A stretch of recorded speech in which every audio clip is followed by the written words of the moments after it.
Welcome to the Independent School Podcast. This is the place for senior school leaders to discover innovative ideas and actionable tips that are going to help to strengthen their school's income streams and secure its future. My name's Juliette Corbett, and I'm a consultant, speaker and facilitator specialising in independent schools. So thanks for joining me today, and let's get started on this week's episode. Hello and welcome to this week's episode. We're going to be talking this week about community partnerships, and specifically about fundraising for community partnerships. So I'm delighted to be joined by Emily Clarke of Highgate School to dive into this subject. So if you've listened to this podcast before, you'll know that one of the things that gives my work meaning, and that's something that I feel really personally connected to, is how we can widen access to excellent education. And that's been a bit of a theme all the way through my career. So I've been helping universities and independent schools to really step up their bursary provision, all with the goal of improving social mobility. More recently, so especially since summer 2020, when the anti-racist movement and the Black Lives Matter movement gained a bit more momentum, a little bit more profile, I've been taking steps to educate myself more about the institutionalised injustices that we have embedded almost invisibly within our society and our systems. And this has really been an eye-opening experience for me to read more about this area. So I've been trying to find ways that I can build some of these issues into my work a little bit more. So this is now one of the real priority areas that I'm working in. Now, you'll have heard earlier in this series me talking a lot about bursary strategy. So back in episode 19, I set out a framework for 4 building blocks of strategy, applying it to bursary strategy to help schools to get going in expanding or in starting their bursary programmes. And then in episode 20, I spoke to Bart Wielenga, who was the head of Blundell School, about getting some more of a reality check about the real challenges that heads can face in getting bursaries more established within their schools. So we've kind of covered off some of the bursary subjects. One thing we haven't talked about much so far in this podcast is community partnerships. And this is a growing way that schools are expanding access to excellent education, but taking a different route to the same goal compared to the work they're doing in their bursaries. It's something which I spoke about back in the summer of 2020 as being an area which I thought we could see more successful fundraising happening. So I'm really thrilled to be joined this week by Emily Clarke, the Director of Development at Highgate School, to talk about the fundraising they've been doing in their community partnerships work. So Emily joined the development office at Highgate back in 2014, and since 2018 she's been leading the school through the quiet phase of a fundraising campaign. She was appointed Director of Development in June 2020. Highgate School has been really forging ahead in the area of state school partnerships, bursaries, inclusion for many, many years now. And it won the TES Senior School of the Year and Independent School of the Year awards in 2020. And one of the things that the judges commented on when they were making public those awards was the partnerships work that Highgate had been doing. And the partnerships with other schools across London, both through their Chrysalis Partnership and the London Academy of Excellence, Tottenham, were both specifically name-checked as being some of the reasons why Highgate was awarded those prestigious awards. So when it came to December 2020 and Highgate School was awarded the London Independent Secondary School of the Decade by the Sunday Times and Parent Power, the judges noted that there were few schools in the country that could match Highgate in both its sustained academic excellence and the work it undertakes to disseminate best practice to raise educational standards in the state sector. So it's got really established credentials in the area of school partnerships and in the area of bursary provision as well. So I wanted to talk to Emily Clarke about the fundraising elements of what they're doing and how the journey they've taken over the last year since the pandemic hit has really shaped what they're looking to do in the future. So with no further ado, let's dive into my conversation with Emily. Welcome, Emily, and welcome to the Independent School Podcast. Thank you for joining us. Oh, thank you for having me. This is exciting. It is. So, first of all, Emily, I thought we could kick off by talking a little bit about Highgate's history and how The commitment that your school has to partnerships, bursaries, inclusion, that whole kind of area seems to really stem from its charitable foundation over 450 years ago, which isn't unusual. There are many schools across the UK where that's the case. But it seems like it's a really integral part of the school's day-to-day culture as well, in conversations we've previously had. Is that how it feels to you as a director of development, that you're kind of living out your school's historical purpose? Very much so, but as Director of Development, I would say that. So what I think is more powerful is, I think if you were to ask any member of staff, any pupil, any parent, and if you ask them, is Highgate a charity? I feel like most of them would say yes. So Roger Chumley School at Highgate, to give us our full title, was founded in 1565, and we were founded as a charity which runs the school. And obviously, lots of things have changed since then. But I do think that one thing that's remained very constant and very true is our commitment to building on our charitable origins and to really sort of make a difference to children in the way that the world at the time requires. It might be through offering bursaries, which give more children the chance to study at Highgate, or through our kind of partnership teaching work with local schools, or a lot of the work that we've done with our local community in light of the COVID pandemic. I love the fact that you're talking about kind of keeping it into what's appropriate for today's environment. So it's having that clear vision about the overall ambition of having that positive impact and offering children access to excellent education. And then the exact details of how you do it can be crafted and changed depending on the changing circumstances. Completely. I feel like a bit of a hypocrite sort of talking to you about strategy because you're the queen of strategy. But I think if you've got a really clear vision laid out, it allows you the flexibility to be nimble within it. And I think I've worked at Highgate for 6 years now, but something I've always really felt is that the work we do does feel really relevant. And we feel like we're at the vanguard of what's happening in the education sector, which I guess has been reflected in the recent Sunday Times Award, which I went, for a few minutes without mentioning.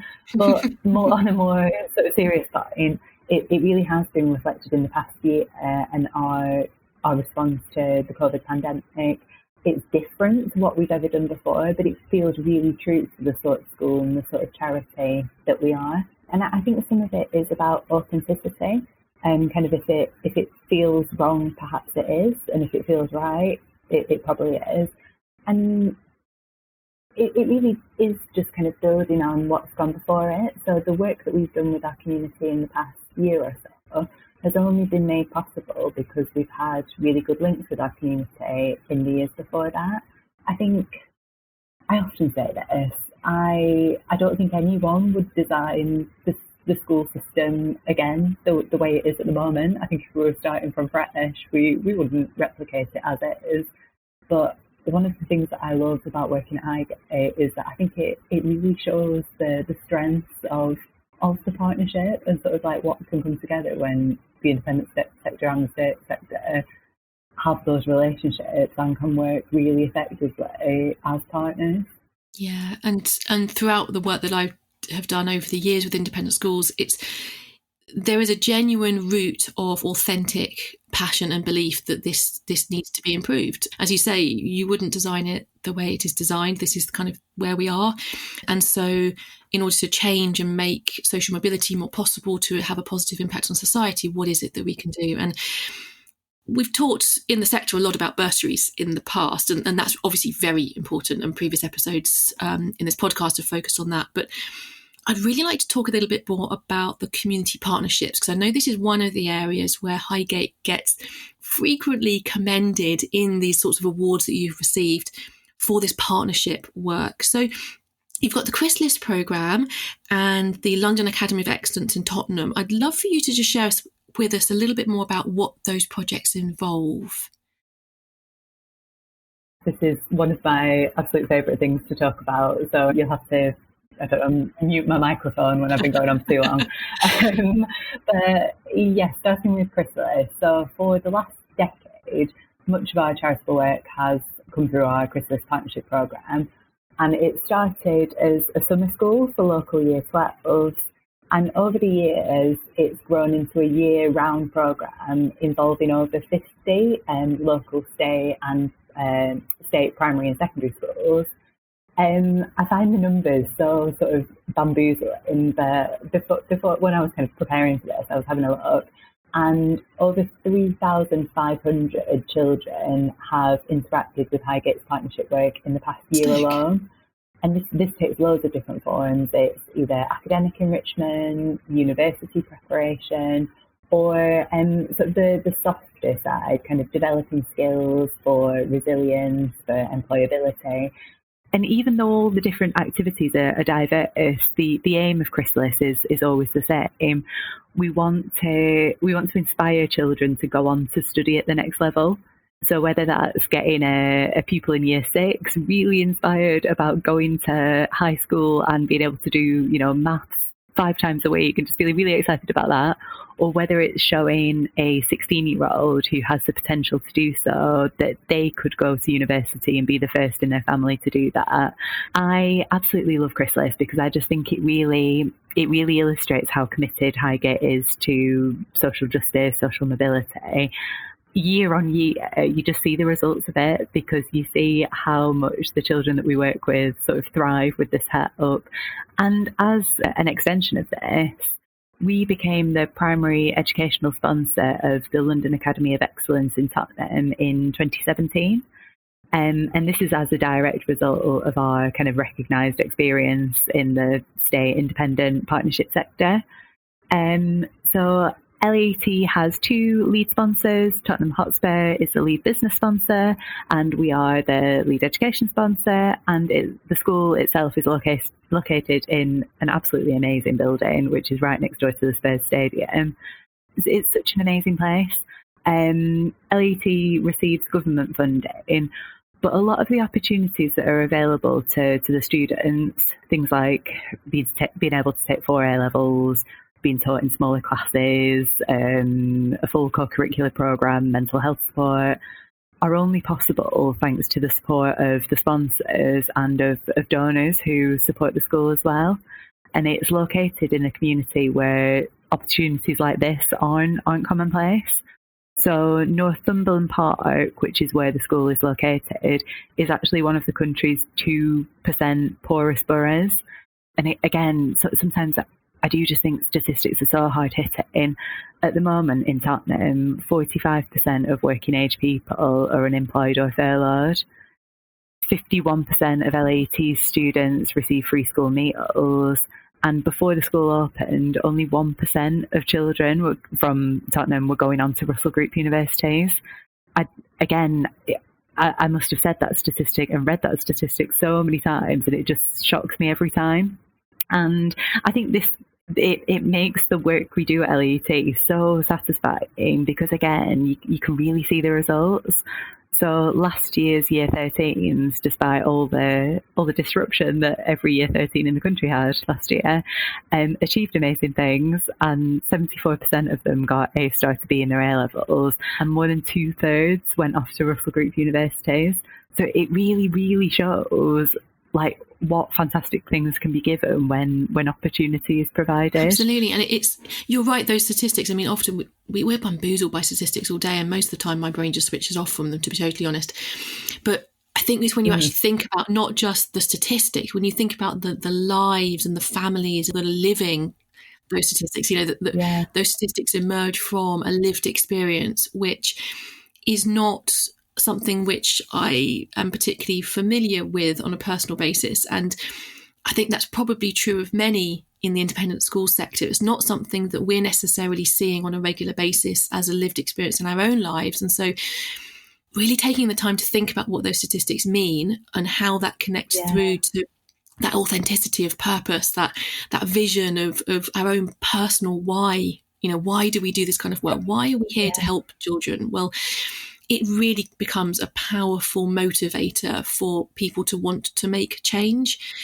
I think there is a big difference, though, between wanting to make change and to see that change around improving social mobility, improving social justice, there is an increasingly strong sense that there is a desire to see these things change and that the independent school sector has a significant role to play.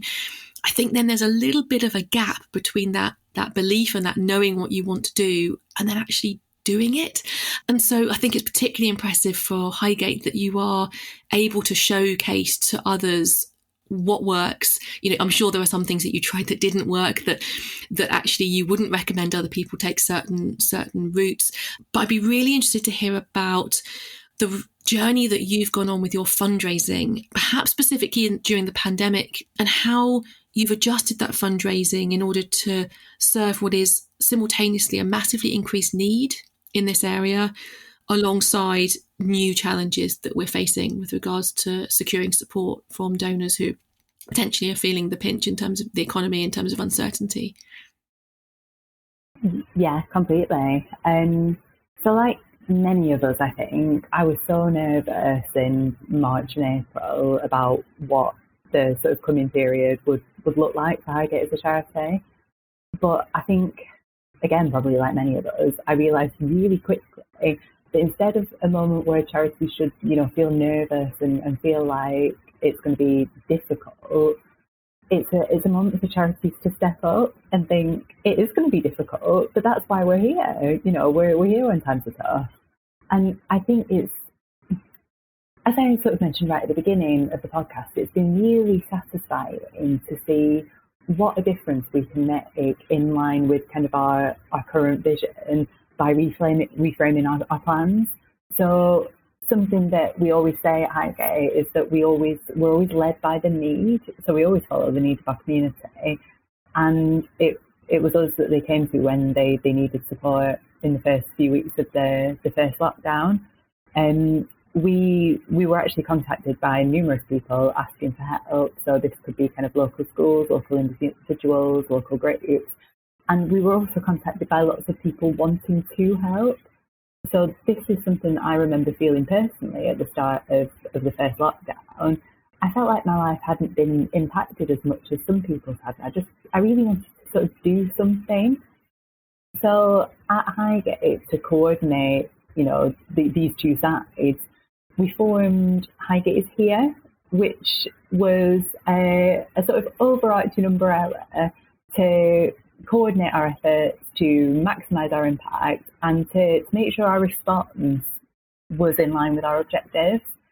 And I'm sort of smiling as I talk about it because in the midst of one of the darkest situations, it really did feel positive right from the beginning.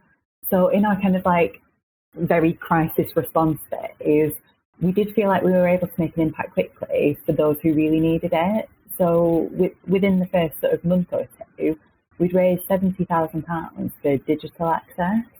And that was such an amazing way for our community to make a real difference really quickly. I think as much as Highgate is Here was a short-term kind of crisis response, I think I've realised that COVID's changed everything forever.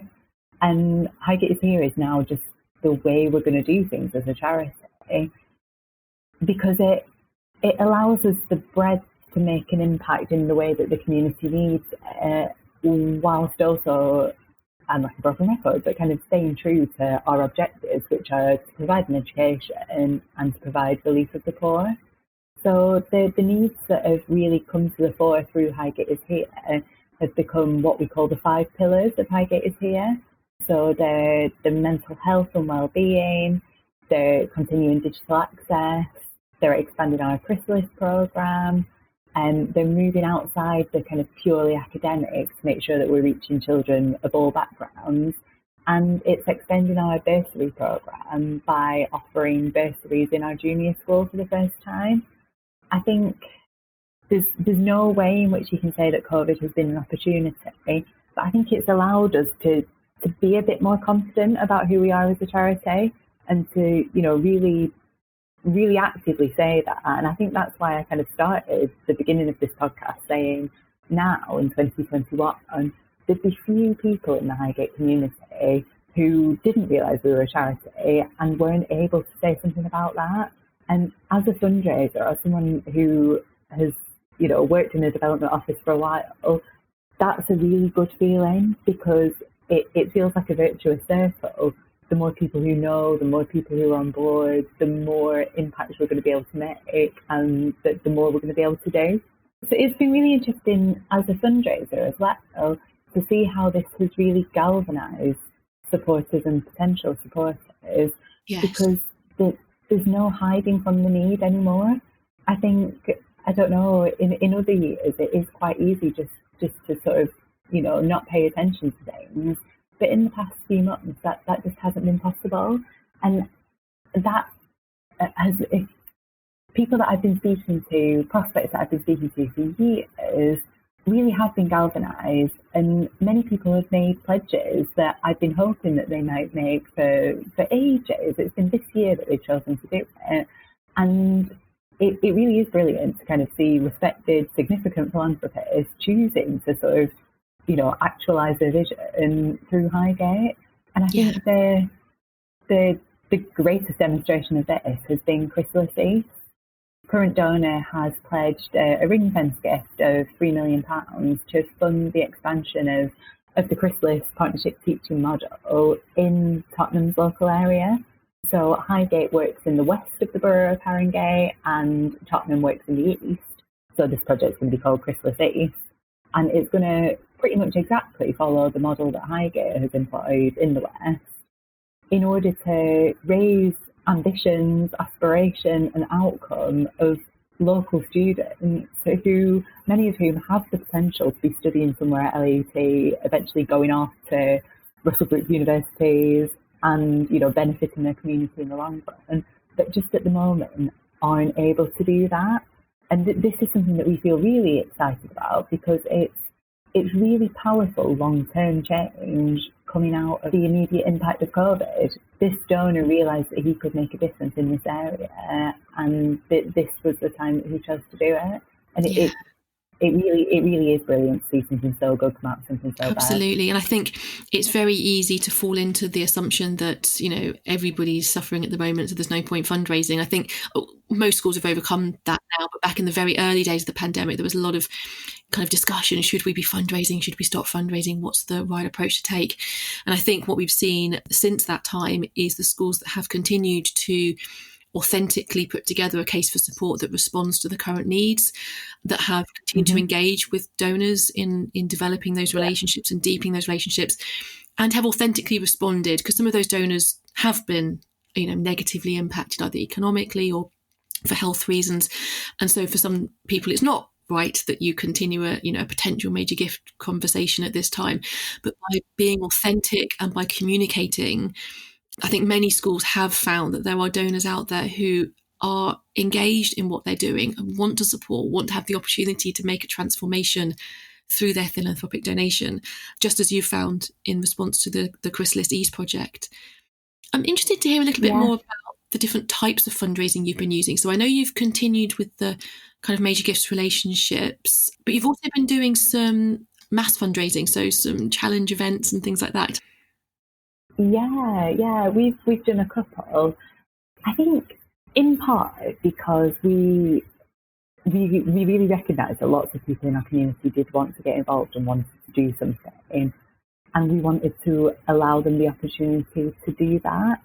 And I think we're also lucky to have, sorry, I hesitated, but we are lucky to have a head teacher who is a marathon runner and who almost at the drop of a hat agreed to run a marathon for us, running laps of the school site.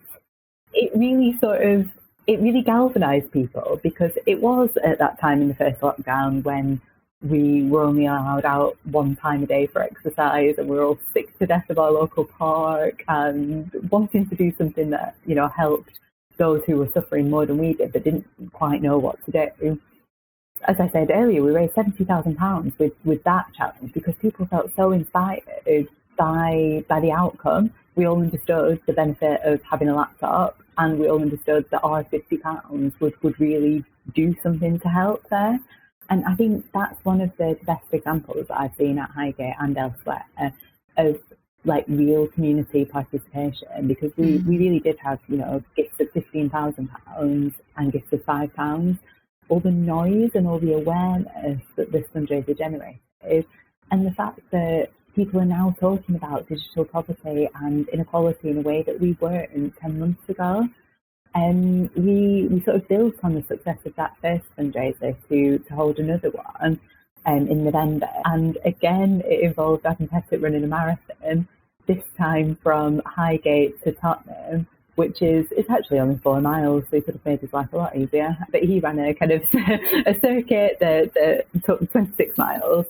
Because the first one had been so successful, we were really keen to get people involved. So we opened it out and kind of said, if you want to run 5K, get some sponsorship, and this can all be part of a wider fundraiser for our sibling school at LET. People at LET, if you want to do something, do it. Get people to sponsor you, get people to share it on their Instagram, and all be part of a kind of wider effort. And we did like a really great remote fundraiser where everyone's individual effort was made to feel like something collective, because we shared it on social media, because we had a hashtag, because we kept kind of posting about it. And again, we raised over £80,000, and this came from, I think it was over 600 donors in the end, which is it's incredible and like nothing I've ever seen before at Highgate. And again, it just made such a difference. In this case, it was to provide like weekly hardship support for LET families who'd lost their jobs, who weren't able to pay the bills, who weren't able to put food on the table, like real support that no one can argue with. I think, again, I'm sounding a bit like a Pollyanna, aren't I? I keep coming back to all the positives, but this has just been wonderful to see how it's really galvanised and piqued the interest of members of our community that we just haven't before. Fantastic. And the couple of things that immediately spring to mind for me are the two things that really excite me going forwards is firstly seeing innovation in the fundraising techniques that we're using. So we're breaking out a little bit from the idea of, we've got to have the annual fund, the major gifts and the legacies, and heaven forbid we go beyond those. The idea that there are all sorts of different ways that we can have fun and raise money. And I think it is about having fun as well as raising money. Yeah, I do. And the other thing that really springs to mind is that, of course, when you open up your case for support to be something which is so authentically and genuinely going to be beneficial to something which people care about well beyond your traditional school community, when something is rooted in a passion to improve individual life chances, to overcome issues of social injustice that we've had entrenched in our society for so many generations, you do open up to beyond your own traditional kind of school fundraising prospects pool. You do open up to potentially additional trusts and foundations, thinking about corporations that want to get involved, thinking about other local community groups. This is so much more exciting than the slightly more traditional way that we've always done it within the independent school sector. Completely. And I think it's a bit more uncomfortable. I've probably felt more nervous at points over the past year than I felt in previous years. But that's because we have been trying new things and we have been sort of putting our necks on the line a little bit. It'd be really embarrassing to do something as public as a marathon and then not raise any money from it. That would be really embarrassing. But I think it's been seen to take these sort of big steps and to still have bold plans and bold ambitions that makes you a successful charity. And that's something I love about Highgate, that we never want to just be a sticking plaster. We don't want just to help everyone's life get back to normal, because for lots of people in our community, for lots of children and families in our partner schools, normal wasn't good. And I think I don't know, this is such a basic point, but we've all seen inequality sort of shone in bright relief over the past few months. And I think something that, the reason I'm still working at Highgate 6 years later is because we're so inspired to do what we can and to make a difference in the long term. And I think the more you can talk in that sort of exciting, ambitious, positive language, the more people want to get on board, and the more successful your fundraising campaigns, your individual donor meetings, the more successful it all is, because you're you're the way that people can see that they can make a difference. And it's so rewarding to be able to help people to do that, to be involved with that. Just to reflect something you said earlier, I'm sounding very positive all the time. I'm gonna force us to think about some of the challenges just for a couple of minutes. So one of the things we spoke about on a previous episode, we were talking about innovation, was the culture within independent schools largely doesn't like the idea that something isn't perfect the first time, that kind of perfectionist approach that we take to our work often. Was there a time when you consciously put yourself out there to say, we're going to do something, we don't know if it's going to work? And how did it feel, and what was the response within the school community and from senior leadership and so on, that you were going to try something that you weren't really convinced was going to be a massive success? Everything that we've done since the start of the pandemic has been a bit of a punt, because even though it's been within the areas that we've worked in, it's community, it's education, it is all different. And it, especially in spring, it felt like a massive step away from what we've been talking about. So in early March, we held a fundraising gala, which, feels like a completely different world, thinking about packing 250 people into a room and, laughing at a party. Remember that? And that was to launch our junior school bursary programme. So for the past 2 years, I've been spending my time kind of setting up and actualising the quiet phase of this campaign.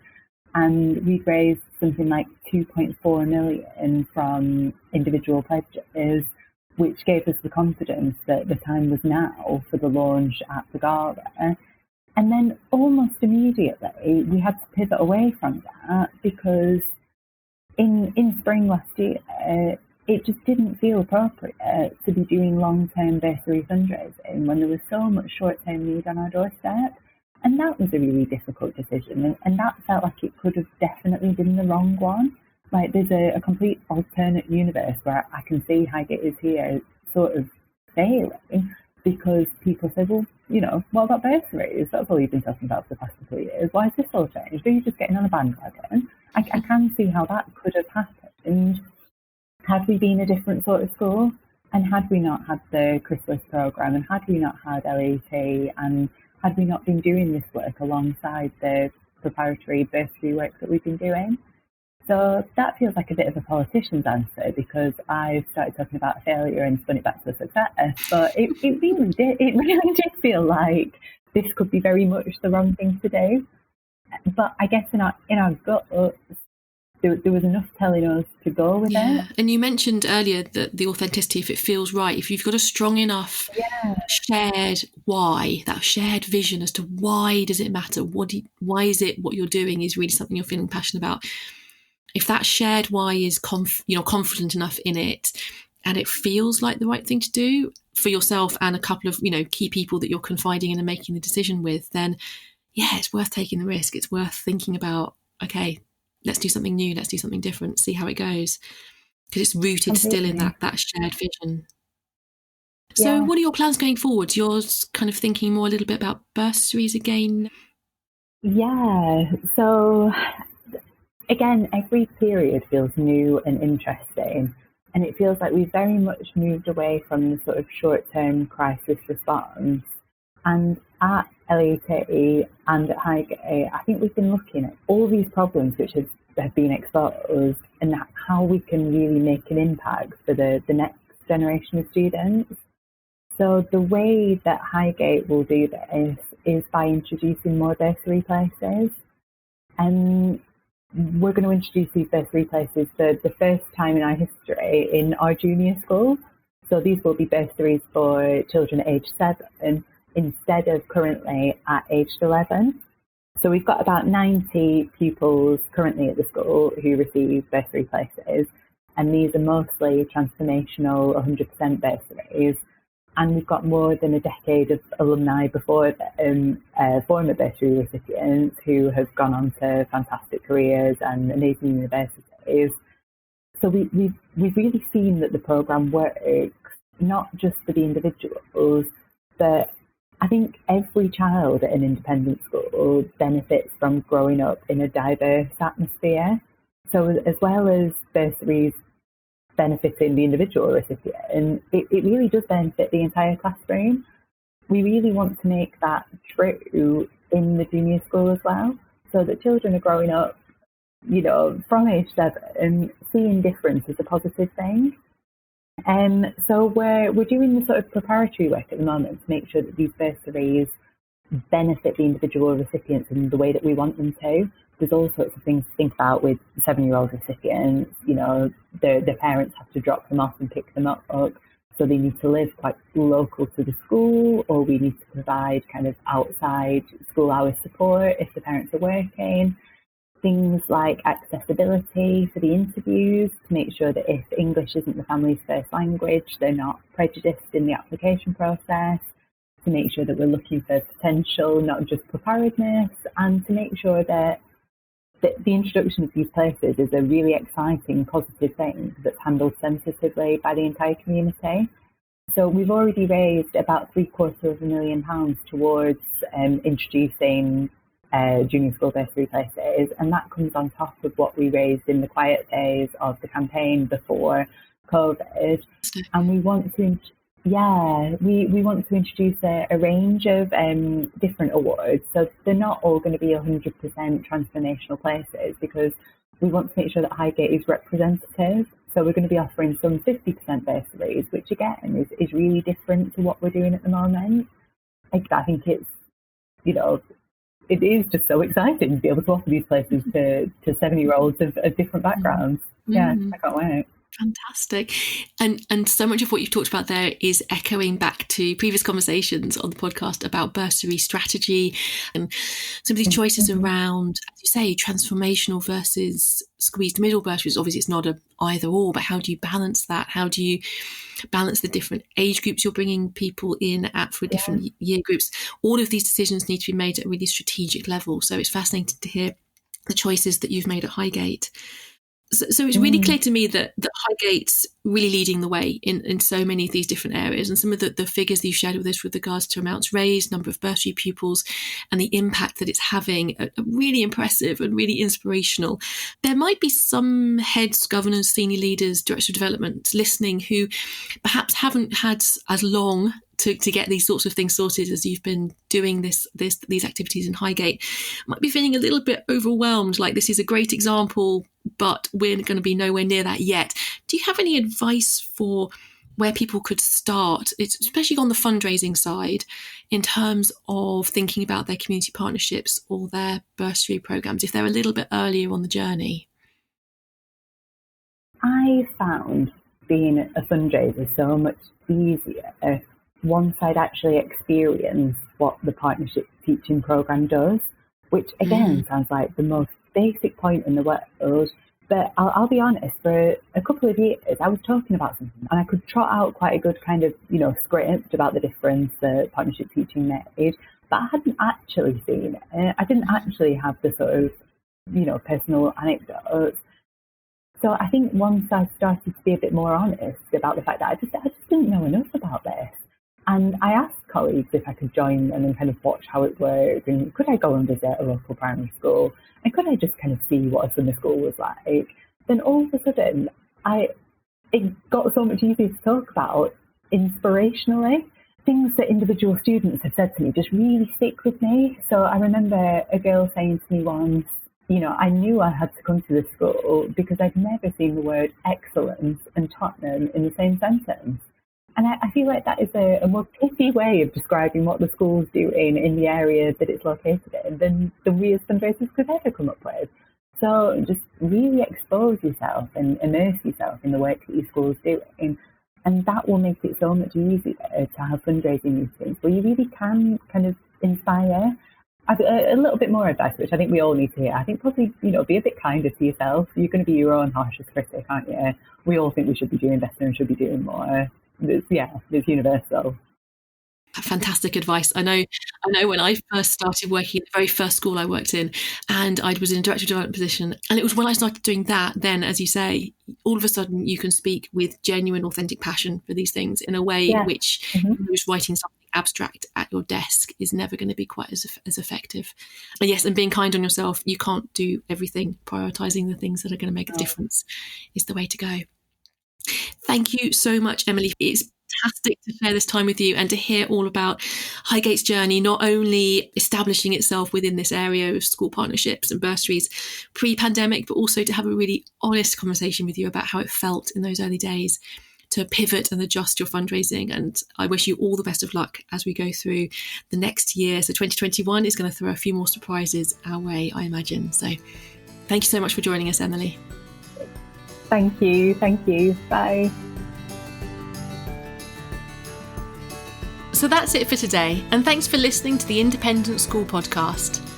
If you want to make sure that you don't miss out on future episodes, you can sign up for my newsletter at www.consultjuliet.co.uk/sign up.